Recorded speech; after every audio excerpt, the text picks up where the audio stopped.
ISKCON এতটাই উগ্রবাদী যে প্রতিষ্ঠার মাত্র 4 বছরের মাথায় সিঙ্গাপুরের মতো একটি শান্তিপূর্ণ দেশে তাদেরকে নিষিদ্ধ করা হয় এবং এখন পর্যন্ত তারা সেখানে নিষিদ্ধ।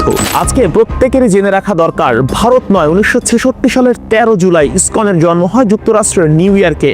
আর বাংলাদেশের সনাতনী হিন্দু ধর্মাবলম্বীদের সঙ্গে ইসকনের শত্রুতা ছিল অনেক আগে থেকে।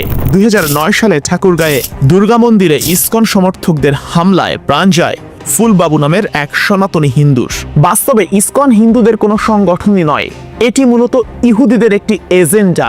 এটা আমার মুখের কথা নয়, আবু রুশদের লেখা বাংলাদেশের গোয়েন্দা সংস্থার সাবেক প্রধানের কথা। বাংলাদেশের এই বইটাতে উঠে এসেছে ভয়ানক তথ্য। বইয়ের 171 নম্বর পৃষ্ঠায় স্পষ্ট লেখা আছে, ইসকন নামে একটি সংগঠন বাংলাদেশে কাজ করে। এটা মূলত ইহুদিদের একটি সংগঠন। এই সংগঠনের প্রধান কাজই হচ্ছে বাংলাদেশে উস্কানিমূলক ধর্মীয় অনুষ্ঠান পালন করা, যার উদ্দেশ্য সাম্প্রদায়িক দাঙ্গা সৃষ্টি। 25 অক্টোবর চট্টগ্রামের লালদিঘি ময়দানের সমাবেশে কিভাবে আরএসএস এর গেরুয়া পতাকা ছেয়ে গিয়েছিল সে দৃশ্য বাংলাদেশের প্রত্যেকে দেখেছেন। বাংলাদেশের জাতীয় পতাকাকে অবমাননা করে তার উপরে উড়ানো হয় গেরুয়া পতাকা। ইসকন নেতা চিন্ময় কৃষ্ণ ব্রহ্মচারী নিজেই স্বীকার করে নিয়েছেন, ইসকন এবং হিন্দু ধর্ম দুটো একেবারেই ভিন্ন জিনিস। ভালো করে খেয়াল করে শুনুন তার বক্তব্য। এটা কি ইসকনের সমাবেশ? এটা সনাতনীদের সমাবেশ, এটা হিন্দুদের সমাবেশ।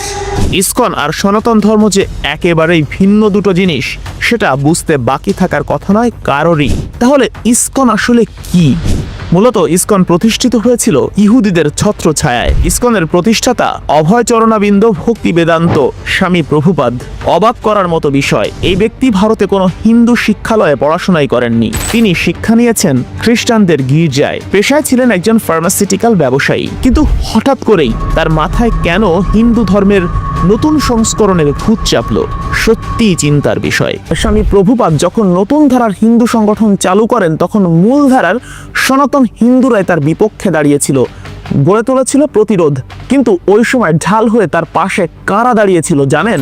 J Stilson Judah, Harvey Cox, Larry Shinn ও টমাস হফকিন্সের মতো চিহ্নিত ইহুদি খ্রিস্টান এজেন্টরা। এখানে নিশ্চয় বুঝতে আর বাকি থাকার কথা নয়। বর্তমানে ইসকনের মূল কাজই হচ্ছে উগ্র হিন্দুত্ববাদ ছড়ানো। তারা মূলত ভারতের উত্তরপ্রদেশের হিন্দুত্ববাদকে প্রমোট করে। তবে ইসকন কখনোই সকল হিন্দুদের প্রতিনিধি হতে পারে না। এর পেছনে আমি একটা যুক্তি দেখাবো। ইসকনের সকল সদস্যই বৈষ্ণব, প্রত্যেকেই নিরামিষভোজী। মাছ, মাংস, ডিম তারা ছুঁয়েও দেখে না। অথচ বাঙালি হিন্দুদের কালী পুজোতে এখনো পাঠা বলি দেয়া হয়। আর মাছ মাংস তো হিন্দুদের একেবারে আদি খাবার। তাহলে কিভাবে ইসকন সকল হিন্দুদের রিপ্রেজেন্টেটিভ হয়? ইসকন সবসময় সনাতনী হিন্দুদের শত্রু হয়ে দাঁড়িয়েছে। বাংলাদেশের অনেক জায়গাতেই দুর্গা মন্দিরের জমি দখল করে ইসকন মন্দির বানানো হয়েছে।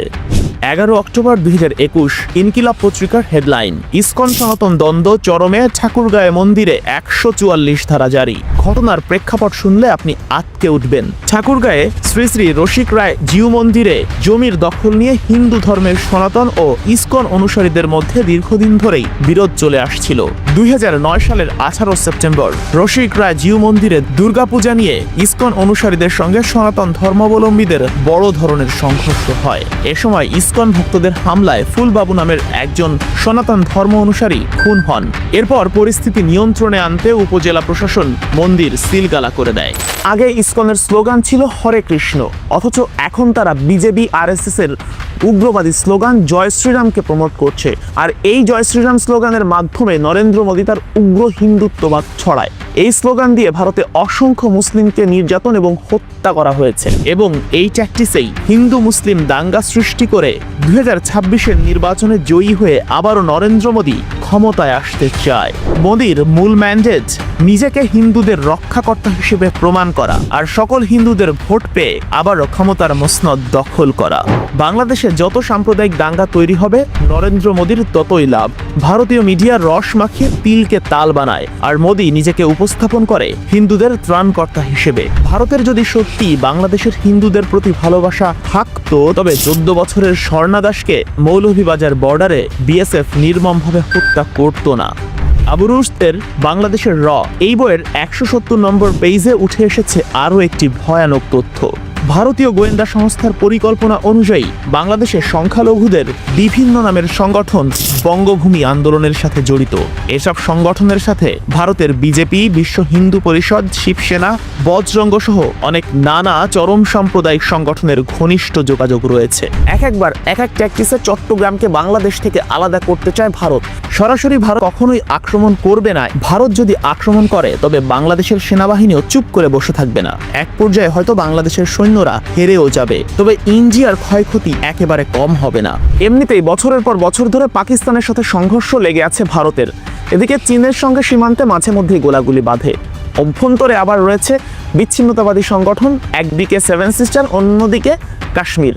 এই কাশ্মীর সেভেন সিস্টার পাকিস্তান আর চীন সামলাতে ভারতীয় সৈন্যদের সারা বছর ব্যস্ত থাকতে হয়। সেখানে নতুন করে কখনোই বাংলাদেশের সঙ্গে যুদ্ধে যাওয়ার চিন্তাও করবে না ভারত। অসম বা ত্রিপুরায় কোনো জিনিস ভারতের এক প্রান্ত থেকে আরেক প্রান্তে কোনো জিনিস জাহাজ করে আনতে গেলে অনেক টাকা দিতে হয়। চট্টগ্রাম যদি ভারতের অংশ হয়ে যায় তাহলে এই যে ডিস্টেন্স, সেই ডিস্টেন্সটা একদম মিটে যাবে। আপনি বলতেই পারেন রিপাবলিক বাংলাকে কেউ গোনায় ধরে না, কিন্তু আনন্দবাজার মূলত আমাদের পার্বত্য অঞ্চল নিয়ে ভারতের প্ল্যান আছে বহু আগে থেকেই।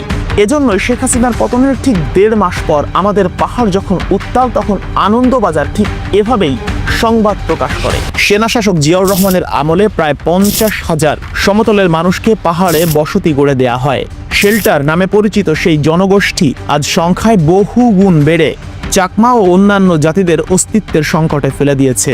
অথচ আরেক পাহাড়ি মাইকেল চাকমা যখন 5 বছর পর আওয়ামী লীগের আয়নাঘর থেকে বের হলো, তখন তাকে নিয়ে কোনো সংবাদ নেই আনন্দবাজারে। এই হচ্ছে কলকাতার বিখ্যাত পত্রিকায় আমাদের পাহাড়িদের প্রতি দরদ।